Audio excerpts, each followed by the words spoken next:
আসসালামু আলাইকুম রহমতুল্লাহি অবরকাতুহু।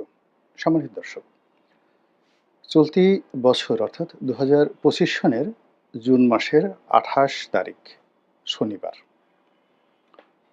আমাদের রাজধানী ঢাকাতে এমন একটা ঐতিহাসিক রাজনৈতিক সম্মিলন, সমাবেশ এবং যাকে বলা হয় রাজনীতির নতুন মেরুকরণের একটা শোডাউন হয়ে গেল। এটি অভূতপূর্ব, মানে ইতিপূর্বে কখনো হয়নি। এবং এটির এই মুহূর্তে যে গুরুত্ব, সেই গুরুত্ব গত ৬ মাসে যে রাজনৈতিক সমীকরণগুলো বাংলাদেশে হয়েছে, সকল রাজনৈতিক সমীকরণ একেবারে উল্টে দিয়েছে। এখন রাজনীতির যে হিসাব গত ১০ মাস ধরে চলছিল, আর গত ৬ মাস ধরে যে হিসাবটি মোটামুটি একটা সমীকরণে অর্থাৎ ফলাফলে দাঁড়ানোর আশায় ছিল, এই সমাবেশের মাধ্যমে একটা নতুন যোগফল তৈরি হতে যাচ্ছে। আপনারা জানেন যে শনিবার দিন ২৮শে জুন তারিখে ইসলামী শাসনতন্ত্র আন্দোলন, মোটামুটি এটা সারা বাংলাদেশে চরমোনাই পীর সাহেবের রাজনৈতিক দল হিসেবে পরিচিত। সারা বাংলাদেশে তাদের অসংখ্য ভক্ত রয়েছে, মুরিদান রয়েছে। তাদের মধ্যে আকীদাগত মিল অমিল রয়েছে অনেক রাজনৈতিক এবং ধর্মীয় সংগঠনের, বিশেষ করে জামায়াত ইসলামীর।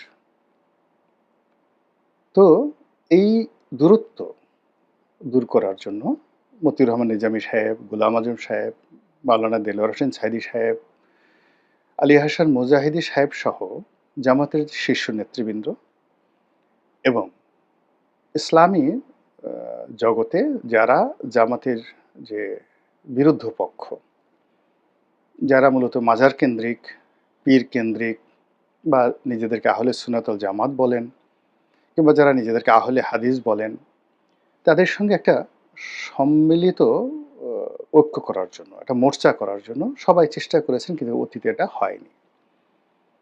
কিন্তু এবার শেখ হাসিনার পতনের পর এই জিনিসটি হয়ে গেছে।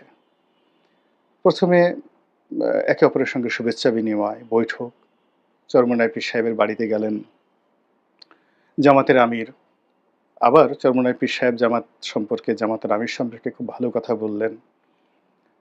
অন্যান্য যে সমস্ত রাজনৈতিক দল জামাত থেকে যারা আলাদা হয়ে এবি পার্টি করেছিল, তাদের মধ্যে যে দ্বন্দ্ব সংঘাত ছিল, সেটাও নিষ্পত্তির জন্য দুই পক্ষ থেকে অর্থাৎ এবি পার্টি এবং জামাত তারা ইতিবাচক কথা বলছিল।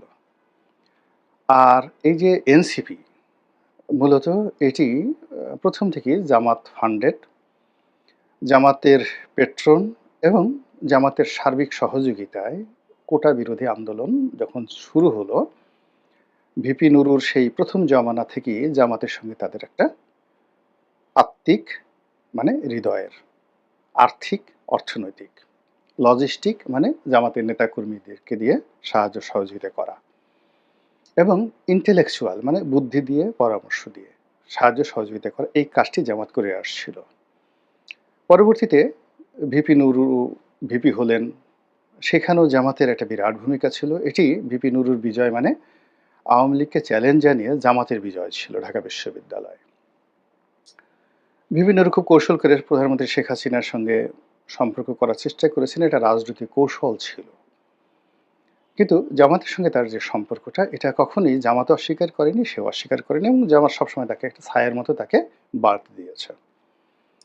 পরে সে গণ অধিকার পরিষদ করেছে, বিএনপির সঙ্গে সে মোর্চা করেছে, তারেক রহমান সাহেবের সঙ্গে তার এত সম্পর্ক হয়ে গেছে যে তারেক রহমান সাহেব তাকে সবার আগে মনোনয়ন দিয়ে দিয়েছে, বিএনপির মনোনয়ন দিয়েছে। কিন্তু এই যে জামাতের সঙ্গে তার যে সম্পর্কটি, এই সম্পর্কে তারেক রহমান সাহেব জানতেন কি জানতেন না, বা এখানে তারেক রহমান সাহেব পলিটিক্স করছেন না নুরু পলিটিক্স করেছেন, এটা আলাদা একটা বিষয়। কিন্তু ফ্যাক্ট হলো পুরো ঘটনাটাই জামাতের একটা যে ধারাবাহিক রাজনৈতিক পলিসি, গণ অধিকার, নুরু এবং এনসিপি, কোটা বিরোধী আন্দোলন, হাসিনা বিরোধী আন্দোলন, যেটা তারা শুরু করেছিল ২০১২ থেকে এখন পর্যন্ত একই ধারায় তারা সেটা চালাচ্ছে।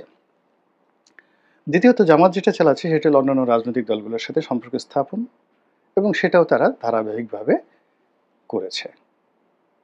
এবং এই যে জামাত থেকে বের হয়ে যারা এবি পার্টি করেছে, তারা সেই শেখ হাসিনার জমানাতে সরকারের সাথে ডিজিএফ এর সাথে তাদের সম্পর্ক এমন ছিল যে আসলে তাদেরকে কখনোই বিপত্তিতে পড়তে হয়নি। খুব কৌশলে তারা সেই কাজগুলো করে গেছে। কিন্তু তারা তাদের যে এইম যেটি জুন মাসের ২৮ তারিখে তারা প্রদর্শন করেছেন, সেই এইম থেকে তারা বিচ্যুত হয়নি। তারপর শেখ হাসিনার পতনের পর তারা শেখ হাসিনার পতনের সময় বা আগে শেখ হাসিনার সাথে তাদের কি সম্পর্ক ছিল, বাট বিএনপির সঙ্গে তাদের একটা কৌশলগত সম্পর্ক ছিল, সরকার বিরোধী গ্রুপের সাথে সম্পর্ক ছিল এবং গোয়েন্দা সংস্থার সাথেও তাদের একটা ভালো সম্পর্ক ছিল। ইউনূস সরকারের শপথ গ্রহণের পর মূলত জামাতের পর এবি পার্টি এখানে সবচেয়ে গুরুত্বপূর্ণ হয়ে ওঠে।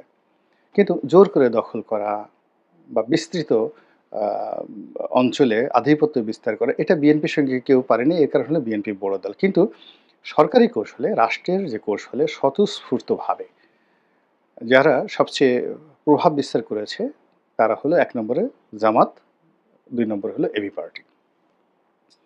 এখন বিএনপি, এবি পার্টি, নুরুল হক নুরুর গণ অধিকার পরিষদ, এমনকি নুরুল হক নুরুর গণ অধিকার পরিষদের যে দ্বিতীয় গ্রুপ আম জনতা পার্টি, তারা এরকম অসংখ্য ছোট ছোট পার্টিকে নিজেদের দলে আনার জন্য বিএনপি সর্বোচ্চ ত্যাগ করেছে।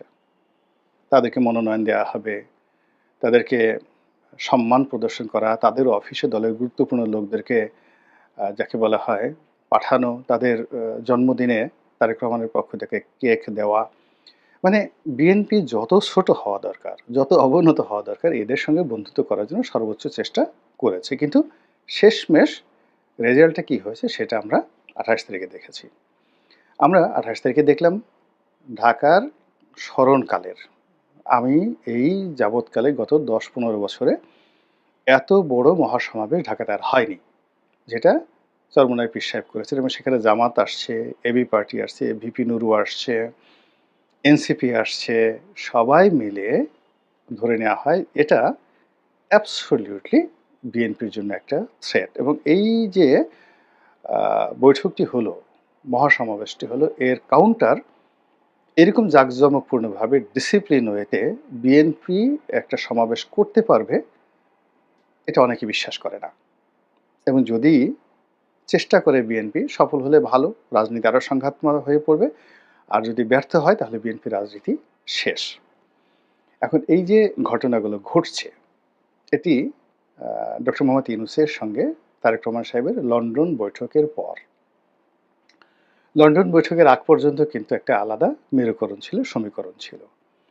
এই বৈঠকটি যখন হবে তখন আমি বিরোধিতা করেছিলাম যে বিএনপি যেভাবে আছে সেভাবেই থাকুক, জামাত যেভাবে আছে সেভাবে থাকুক, ডক্টর মোহাম্মদ ইউনূস যেভাবে আছেন উনি ওভাবেই থাকুন, যার যার দাবি দেওয়া নিয়ে স্বতন্ত্র অবস্থানে থাকুন। কিন্তু গোপন বৈঠক, একান্ত বৈঠক এই জিনিসগুলো রাজনৈতিক মেরুকরণ নষ্ট করে দেবে। আমি একটা ভিডিও করেছিলাম যে এই যে এখন লন্ডনে যে বৈঠক হচ্ছে এটা বৈঠক না হলে বিপদ, আর বৈঠক হলে মহাবিপদ।